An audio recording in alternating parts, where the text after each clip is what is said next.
Yo, what's good, everybody? Welcome back to the Celtics Chronicle podcast. As usual, I'm your boy Adam Taylor. I'm joined by Mr. Brendan Nunez of Saptown Sports, moonlighting as a Celtics cover for the rest of the postseason, maybe into the regular season. Who knows, man? Brendan's a busy guy. What's going on, Brendan? What's going on? I'm doing good, man. Doing good. I will say I wish that these games were a little bit more entertaining, but it's a credit to the Celtics that they weren't. I will say that they wrapped it up in five. It was a gentleman's sweep. I think that, there's a lot to be said about not playing down to your competition. Right, because let's be fair, this Heat team are battered and bruised, and I want to just give a shout out to Spo as well, because Spo gave a classy kind of comment towards the end of the game, just saying like, "Hey, we're not going to use the injuries as an excuse here. The Celtics were the better team. They're the best team in the league. They've been the best team in the league. They played like it 4 out of 5 times." So yeah, let's give Spo some credit. I want to be nice here. I'm not trying to. I feel like there's enough podcasts out there and enough fans out there that are really rubbing this into Miami, and it's well deserved, right? Some Miami fans were talking out their ass from the jump, but I don't really want to jump on that bandwagon. You know what I'm saying? Yeah, I mean, this is a team that was starting DeLon Wright yesterday. He got his first postseason start, and there's no hate on DeLon Wright. I like DeLon Wright. He's a fine backup point guard, but that's the sort of caliber player we're talking about, and he's out there starting. Even obviously no Jimmy, but like no Jaime Jaquez is big No. in these last couple. And they just had nobody else that could pick up the slack offensively. The only way that they were able to do anything offensively was that game. What is it, 2, right? Game two. Where they just hit a ridiculous amount of threes. And then they literally make 3 yesterday. Like offensively, there was only so much Spo could do, but he is as creative as it gets on both ends of the floor, but specifically defensively. The zones are awesome and somewhat confusing to watch at times, which is a credit to him. And it's still just mind blowing that he's never won a coach of the year. It's total BS. Do you know what gets me as well? Like if you look at this game 5, you can see how little they had in terms of offensive options just by the amount of pick and pop to the nail that they had with Bam, and then Bam just shooting a bunch of middies, trying to keep up with a team that's draining like perimeter jumpers left, right, and center. There was a really good stat, and I'm paraphrasing here, so the numbers might be a little bit off, but it was like the Heat dropped, I think it was 29 threes in the opening game in the second game, right? They dropped 29 in the second game, they dropped 21 in the rest of the series combined. Do you know what I'm saying? Like that's how much of a big outlier game 2 was compared to the rest of the series. It's like, yo, the mismatch across the entire place was just ridiculous, dude. And this is what I want to lead into. And I gave you a bit of a heads up here. We're talking about mismatches. There's one clip, and I've really come to like this clip. It's early in the game. I think it starts at about 8 minutes, 15 seconds, 8 minutes, 16 seconds. And there's a lot going on. Now, I'm going to pre-warn everybody that the clip ends with a miss shot.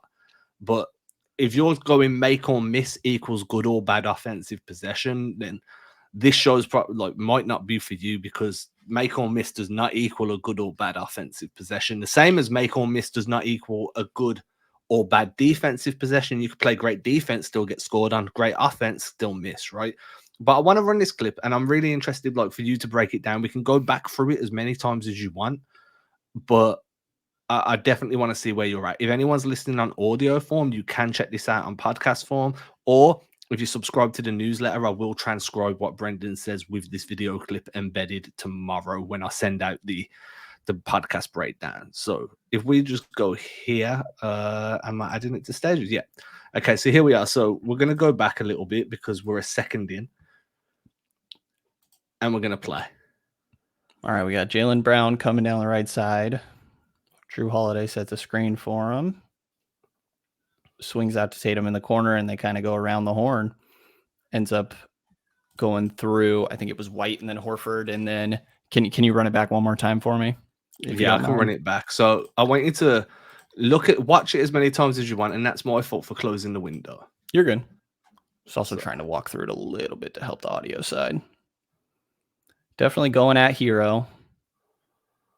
I mean, it's good defense and good offense. Like this is just a typical, this is, I feel like what both sides really want to do. You're attacking that Hero mismatch for the Celtics. They have Drew screen for for Jalen, get Martin off of him and then Tyler, and the way that they guard that, it's a little bit of a tough recovery for Martin to get back to Holiday. Bam ends up coming over, and then it's just kind of in rotation from there. It kind of felt like both sides were doing what they were supposed to. Yeah, so I had the exact same thing. Like, it's definitely mismatch hunting, it's defensive manipulation. And this is a bit unfair because I've had more time to watch this clip than you, right? So I did put you on the spot a little bit. So what I've got here is you've got Bam here covering Tatum on the weak side by having Bam on Tatum, which has been a thing throughout this series. Bam's away from the paint, right? So as Tatum fills that weak side corner, Bam now becomes your low corner guy, right? So his task here is if there's paint penetration, he's your primary help guy. So that makes it really easy when you run this guard to guard action. And it's not really a guard to guard because Brown's a forward in this role, but he plays guard enough. It's a 21 rip. So it's Drew Holiday setting a rip screen in transition for Jaylen Brown to force that Tyler Hero switch here. Now you get Drew Holiday as the roll man. So as Drew Holiday hits this paint touch, right here, you're going to draw Bam. This is the trigger action, right? The trigger is when Bam rotates over. That's when everything triggers for the defense and the offense. So and already right here, Jovic is just not paying attention. Everyone's screwed right now, right? Because everyone's watching the ball. Everyone's expecting a shot here. Drew reads this, and this is what triggers the around the horn because you just go, boom, kick out to JT. Good closeout here by Jovic, to be fair, because JT just gets that pass straight out of his hand there. Horford reads it, gets closed down. D White flips it, and then you get the shot. So my biggest takeaway here, and this was kind of like, there was two takeaways from this, right? And I'm going to credit Brian Robb of Mass Live for pointing one of them out because he pointed it out before I got my rewatching, and that made me look for it. Now, whether I would have spotted it or not without that, who knows? But I want to give him a big shout out.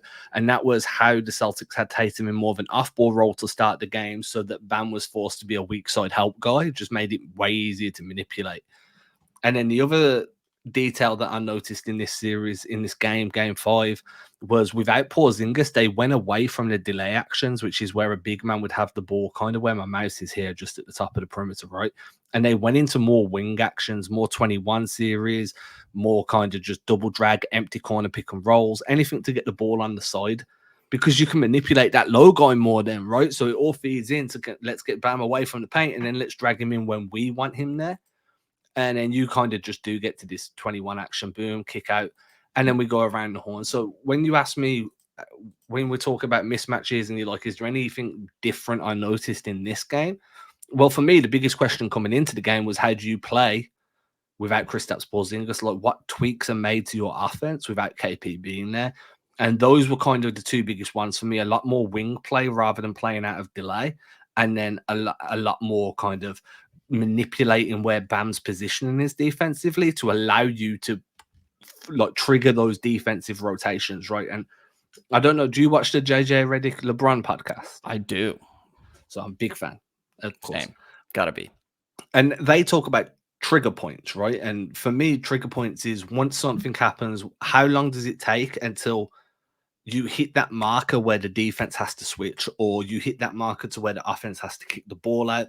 And for me, the way the Heat was kind of triggering their defensive rotation was like, right, once Bam has to react, now the rotations have to set in. Now the defense is forced to move. And by that point, it's kind of too late because usually you've got Bam in the paint. So when Bam's reacting, it's because he's protecting the rim. Having him reacting from so far away, you just limited his effectiveness. And that's what I think allowed Boston to just keep that rim pressure and keep that drive and kick game. Yeah, it's smart. It's one of those games where, Tatum shot the ball 9 times and he still had 16 points, got to the line a lot. That was definitely something that worked well for the Kings. But if Bam's going to be on Tatum and, almost putting him on the second side of the action is beneficial for the points that you just highlighted. It forces him to, Tatum is really the one you're going to be willing to help off of, but he doesn't really have a choice in it. And, two of the big staples, there's 5 really in Sacramento's offense, but 2 of the big ones that I noticed in that player, paint touches and ball reversals. And like Drew does a great job once he gets into the paint. You see everybody in Miami sort of sink in and just the patience to kick it out and reverse that ball to the other side of the floor, get everybody in rotation. And by the time the play ends, it's reversed once again, and just to take advantage of those rotations. Which would, in like X's and O's language, that means that Jaylen Brown's shot came on a third side action, right? So the first side is where the initial screening action happens with Jalen and Drew. Second side is once the ball swung out to Tatum in the corner, and then it's the third side because it's the third time the ball has been on a side.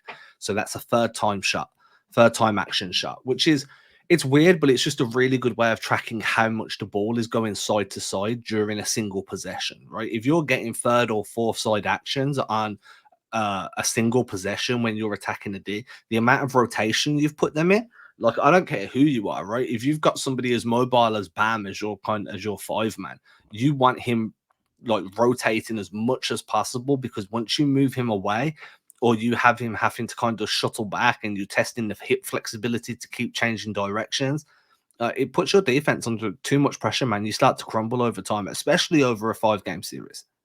Yeah, and they just don't have like the versatility to be switching ridiculously to keep them out of rotations or anything like that. Like they, I guess maybe not typically would do, but if they had the right personnel, would be able to. Like there's a lot of undersized players on that team, and there was a lot of mismatch hunting, as there should be, whether that's Tyler Hero or Kevin Love comes in the game for 3 minutes and Tatum hits a nasty step back on him right away going at that matchup, So definitely credit to the Celtics, but the personnel here also didn't do Miami very many favors, I'll say. No, I mean, you got Jimmy Butler there, then you probably don't have Bam guarding Tatum in the first place. Right. You have Jimmy over there. So it does.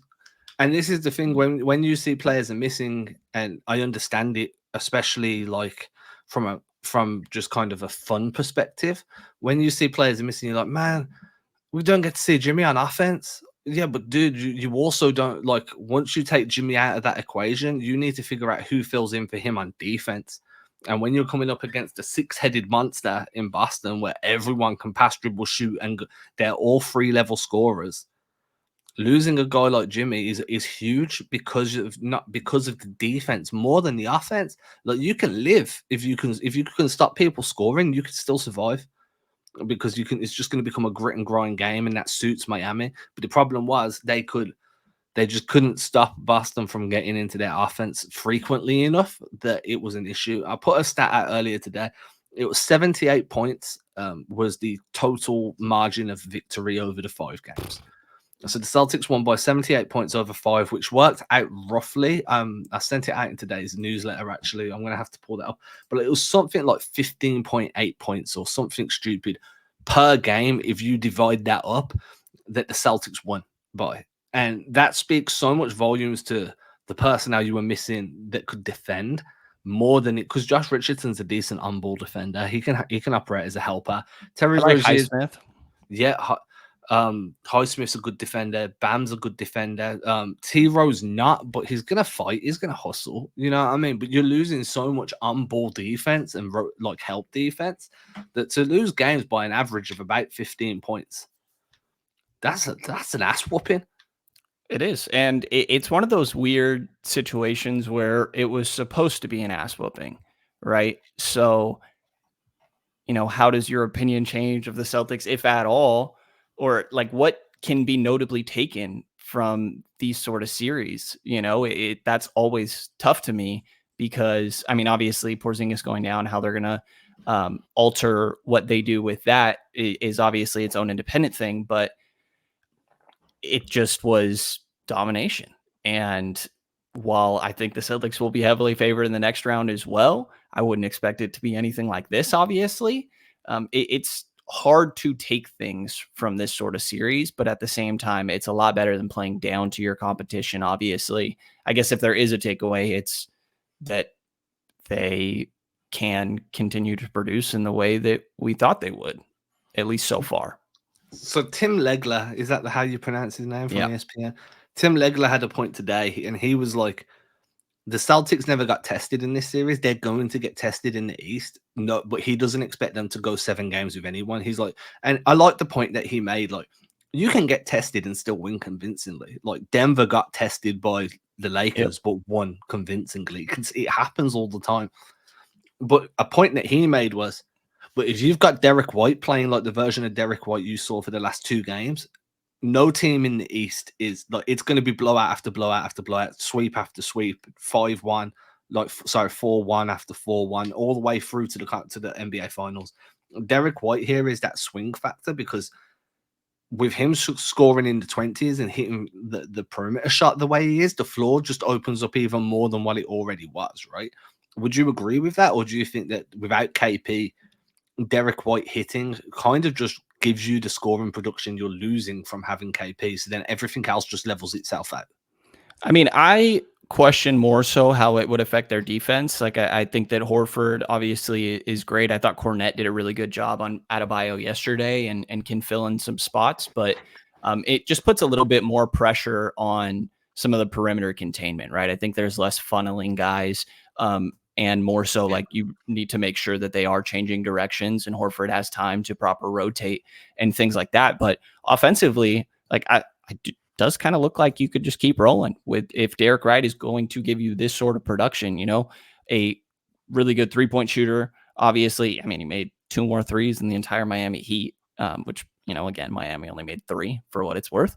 But if he has that, he can run the pick and roll. His cutting is great. And the finishing around the rim, like, maybe this is just one of those things where I didn't get a great feel for Derek White throughout the course of this season, but like, he throws it down. He's far from soft around the rim, is what I'll say. But my question is, how comfortable do you feel relying on him offensively? Like, these type of games, I feel like, at least from my perspective, I know he's a guy that's capable of doing this every once in a while. And I know that he's had good stretches throughout the course of the year. But to what extent do you feel like it's reasonable to expect? Yeah, that's fair. I think that there was a stretch earlier in the season. We spoke about this on the last episode where there was all-star discussions about him because it was a sustained period of like elite level play. That kind of like tailed off, and part of me thinks that after that all-star kind of like spark and then disappeared, he didn't really need to be that guy. Like, and this is the issue with Boston for every other team. It's okay if Derek White's not on that night. What happens if it's Drew Holiday? What happens if it's Sam Hauser, who had 17 points against Miami in Game 5, shot 5 of 8 from the floor, or 6 of 8 from the floor, 5 of 7 from 3, or whatever it was like that? Had that closeout dunk, showed that he can dribble out, like attack closeouts off the dribble. What if it's Pritchard, who's had nights like that? It's not, you don't need to rely on D White to do that, but the nights where he does, it just takes so much pressure off everybody else. And we haven't seen a big night from Tatum yet. Like, it's been a very well-rounded performance. He hasn't played bad by any stretch. But if you need to rely on someone, your head turns to Jason Tatum, right? You're like, yo, dude, okay, it's kind of time. It's kind of time for you to just go take over mode now. Now, whether he's capable of doing that on a dime is a different story, right? Some guys can switch it on. Some guys it kind of finds them, or they build up to it. So that's going to be a question for me. And I think the bigger question is coming out of this series with Cleveland looking as the most logical would be like, well, first of all, who takes Mitchell? Because whoever takes Mitchell needs to save their energy on offense because they're going to be getting run ragged defensively. And I'm assuming it's going to be JB. Yeah, and then Derek White on Garland. Yeah, or Drew on Garland to shut Garland down. Drew, And then, yeah. but Drew will probably guard up. Drew will probably cross match on Mobley or on Allen, right? But the problem with Cleveland is they run a lot of Evan Mobley in the corner. And that really messes with your defense because you've got a big in the corner that can shoot, that can drive, and like he's 7 foot something. It's just ridiculous.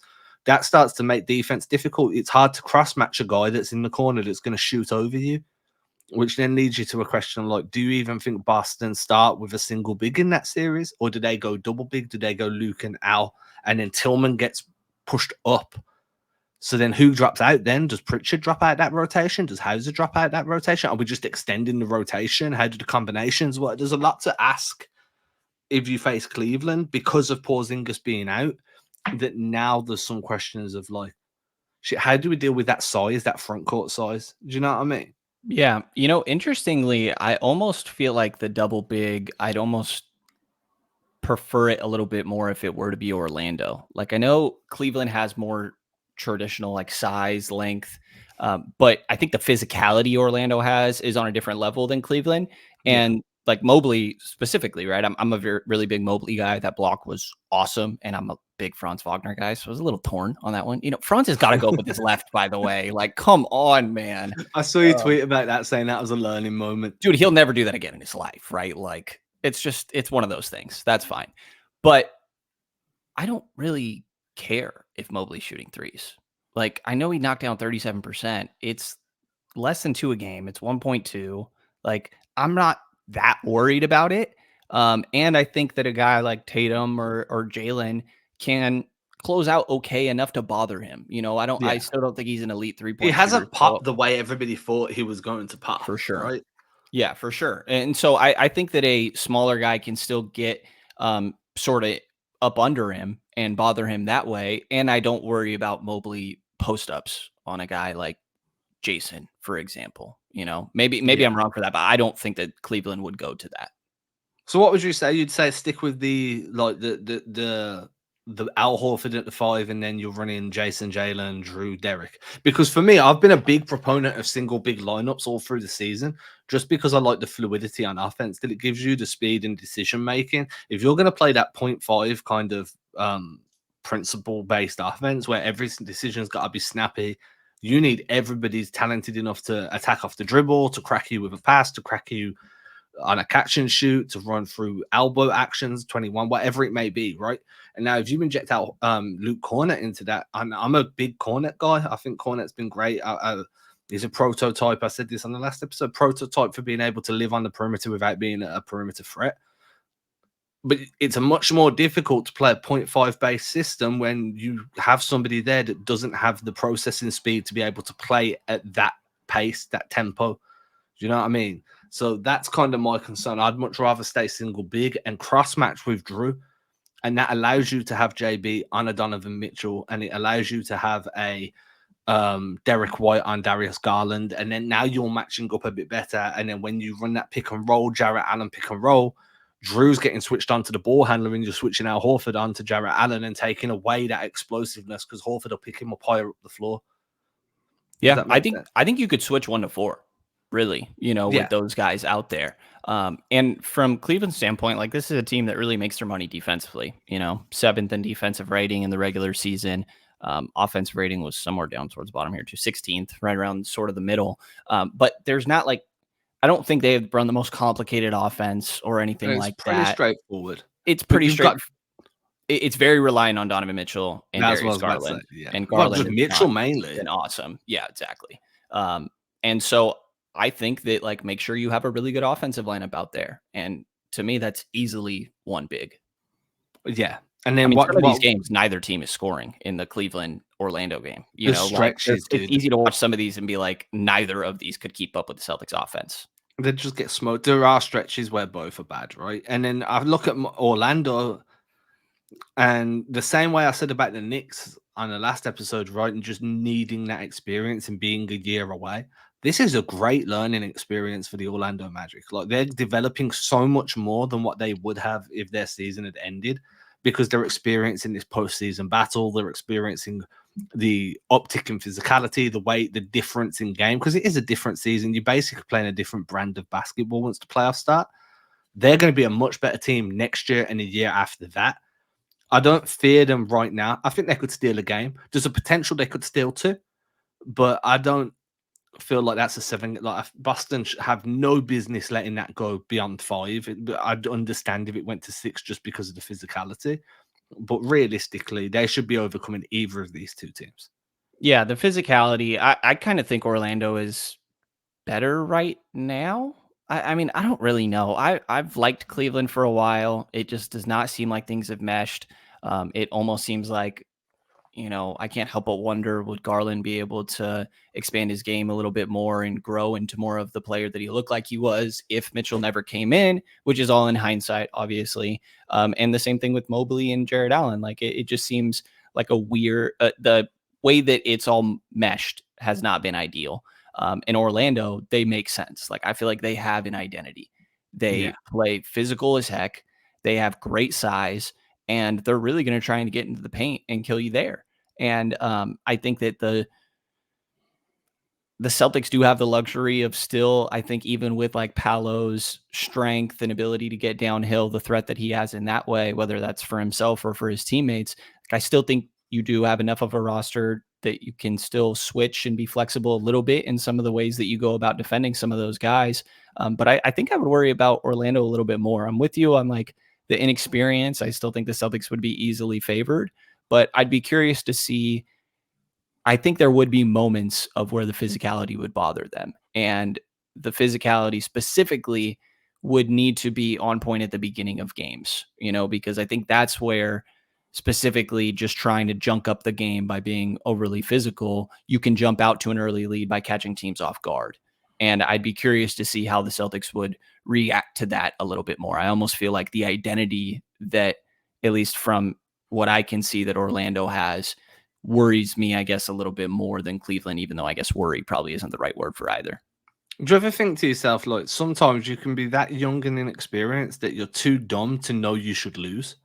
For sure. That's like, yeah, that's probably Anthony Edwards right now. And it's That's one like of the scariest but best things possible, right? most 18-year-old boys dating like motto is just like, yeah, I'll just ask her out. You know what I mean? I'll shoot my shot in the DMs, like, because you're too dumb to know you shouldn't be doing this, right? And But now you got a wife and kid. Say that again. And now you got a wife and kid, though. It all works out, Yeah, I mean, but not if you're 18 with a wife and what the hell happened? Yeah, you know what I'm saying? Right. So like sometimes when I look at Orlando, I'm like, they're so good because they just don't know they're not meant to be this good yet. Do you know what I mean? So that like they break through. Next year, I think, is going to be big for them too, though. Sorry to interrupt you. Like, from the Kings' perspective, Malik Monk's going into free agency, and everybody's like worried about the Kings can max offer like 478, for example, right? Without getting too deep. Orlando's a team that they've been linked to Klay Thompson. They have money this offseason, first of all. One of the few teams with cap space this offseason, and they've been linked to Klay Thompson. There's stuff floated around about Malik Monk. There's D'Lo going to be out there, DeRozan, and they're starting Gary Harris right now. No hate to Gary Harris, but there's some upgrades out there to be had. Yeah, covering a team that's always like, let's follow the Nuggets model. It's always like, okay, well, you got to upgrade your Gary Harris to your KCP. And that's kind of where Orlando's at now. So I think they're on the up, but still in that part of the process. Yeah, they're a year away from being a year away, as the saying goes, right? Yeah. When we look at Boston, they're not a year away from being a year away. They're a year now. You know what I'm saying? Like, it's now, and I can understand if it doesn't happen this year, then you've always got next year. But this window is finite. There's only so long you can keep this version of the court, like this version of the rotation together. It's expensive as hell. Eventually, you're going to have to make some tough decisions. And every team's going to go through this with the new CBA. So when you're coming into these series and you're expected to dominate's not the right word, right? I feel like that's such a disingenuous word to use. Like, you're expected to come in and dominate. I ain't fucking expecting that. I don't know about you, but I'm not expecting you to dominate. I'm expecting you to handle business, to stand on business. 4 games, 5 games, 6 games. Don't let it get to 7 is basically where I come into these series at the minute. But I'm expecting that. And I think that if for any reason it does go deep into like a 7-game series, that's a failure to me. Like, you've let it go too far. But from everything we saw against Miami, where there was adversity, like that physicality, like Adebayo just... First of all, can Scal just learn to say Adebayo? I did listen to the national broadcast, so I missed that. But that sounds like... So he consistently calls him Adebayo. Okay. And I'm like, but there's not a U. Yeah, we're going to have to talk to him. Like, but do you know how much it irritates the fuck out of me? Yeah, it can be tough. I'm like, guys, dude. There was another one recently that was bad. I can't remember, but yeah. Yeah, Like, it's... I'm with you. Like, it's Adebayo. It's on the back of his jersey, man. It's like, I know it's a weird-ish name, but it's kind of just how you sound it out. Let's go. I'm going over to Basketball Reference now for the phonetic. Yeah. All right. So let's see who he might be right, and then I'll issue an apology. Like the Namish? No. So Bam A-D-E, buy as in goodbye, and then O as in O. Yeah. Bam Adebayo. Does not Adebayo. Adebayo. Like, dude, just get it right. And he's like, it's not like this is a, second rounder in his rookie year. Like, this is their best player on the floor yesterday. Bro, you can literally just stand up and ask him. Right. You're like the top creme de la creme of media. You're on the sideline talking about the game in front of these dudes. And there's the Miami broadcast that you could just ask real quick, or like, this is a team that the Celtics have played a lot. This isn't just the Jazz or something. I Like, know, it was grating on me, bro. I get you for sure. That's when no hate, but that's when you mute the broadcast. Maybe throw on the new Kendrick in the background. And watch Okay, the so game. 90% of the time, I will say that I watch games without broadcasts because I do find that they lead your train of thought, and that's not a healthy way to be, right? Because they're like, oh well, so and so's not doing this, and he's always gone left 3 times and lost the dribble. Like, I can see that, dude. You didn't need to say it because now I'm thinking about it, and now I'm producing a preconceived judgment. So you can be quiet, but then it's 5 a.m. this morning. I'm awake. I'm half asleep, and I'm like, yeah, I need noise to keep me up, dude. But it's too early for me to put music on. You know what I mean? It's fucking 5 a.m. So I'm like, let me just listen to the broadcast. It'll keep me going, make my brain tick. And then it's just every couple of minutes, Adebayo with a jumper, Adebayo. Plus, it was Mike's last ever game. So I'm like, yeah, you kind of. Oh, I didn't even think about that. That's right. Yeah. How'd you feel about that? Dude, Mike and Tommy were like, it's just elite. And I will always have amazing memories of Mike and Tommy calling games.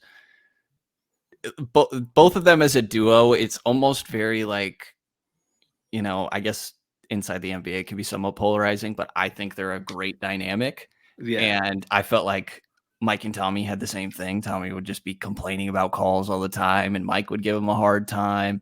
I mean, it's the voice that I grew up listening to. So obviously, so much respect for Mike. I want to say you've had him on a pod couple times, once or twice before, right? Yeah. I've interviewed him twice. Yeah, he seems like a great dude on all accounts as well, from anything non-basketball related, but like truly a legend. And I don't know, had you seen anything, like, is there any conversations or thoughts about, do you think that he could get a name and a mic in the rafters? I'd hope so. I mean, they've honored him a bunch, and I've tried not to read too much of it, if I'm being honest with you, just because if I don't read it and I don't accept it, maybe it's not gonna happen. You know what I mean? Of course it's still gonna, but it's kind of one of those, let me bury my head in the sand a little bit. So I'm gonna, I told myself, once the season's over, I'm gonna kind of consume all that stuff then. Right now, I'm trying to cover the team and I'm trying to learn more. And I'm trying to keep. Who do they have in place for after? Because Kyle Draper made his way over to. Now they hired Drew. Okay. Have you not listened to a Drew on the broadcast yet? So. Yo, so he's your age, dude. He's your age. Drew spelled what? Drew.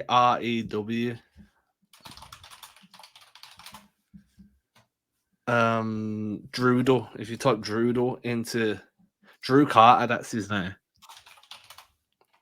He's your age. He's in his mid-20s. Bro, good for him.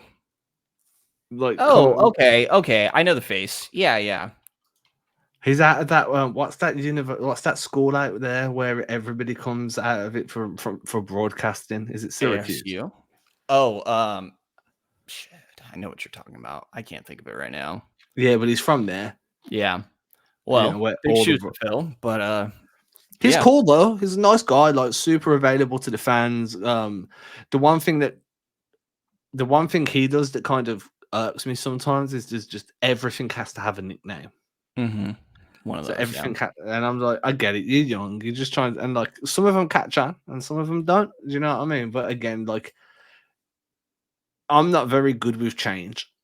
So maybe it's going to take me a minute to kind of just accept that this is the new voices of the Celtics, and one of them says Adebayo. The Kings recently went through, within the last couple of years, also went through their broadcast changing, and I thought that they had an elite broadcast before the changes were made, 3-4 years ago now. And their play-by-play had some controversial stuff. It was time to let go, for sure. Personality-wise, maybe not the greatest person, but he was a great broadcaster. And I will say the couple years after, there was the same way that I said it was a learning curve for Franz to get blocked. Every once in a while, these announcers are going to miss pretty bad, and it's just part of the learning curve, you know? How's Draper been? It's been good. He's not going to listen to this, you know. Yeah, you know, I don't. I work with Draper. We work at the same place, and yeah, I think that when he fills in for when Mark Jones isn't around, that he does a good job. I think it's a tough spot because they alternate, and it makes it so both of them have not built. I don't think had a great time to build chemistry, on air chemistry with the color analyst, but yeah, it's okay. Okay, so I feel like we've gone quite far off the rails here, and we've gone from having a podcast to a conversation. So that's good. I like that, but it also means we can end it here and continue this conversation off air. So, what a way Hey, to they just won a series, guys. They kicked their ass. There's nothing else to really say after this game, to be honest. Yeah, Like, I mean, we gave talked you a about little some bit this of film stuff. study. Yeah, we gave you some thoughts on both the Magic and the Cavs. I'm out of shit to say until the weekend. To be quite honest with you, like I've got to write a newsletter tomorrow. I don't know what that's going to be about. Your guess is as good as mine. We will find out together. Until next time. If I have a good one, man, go Celtics. Oh yeah.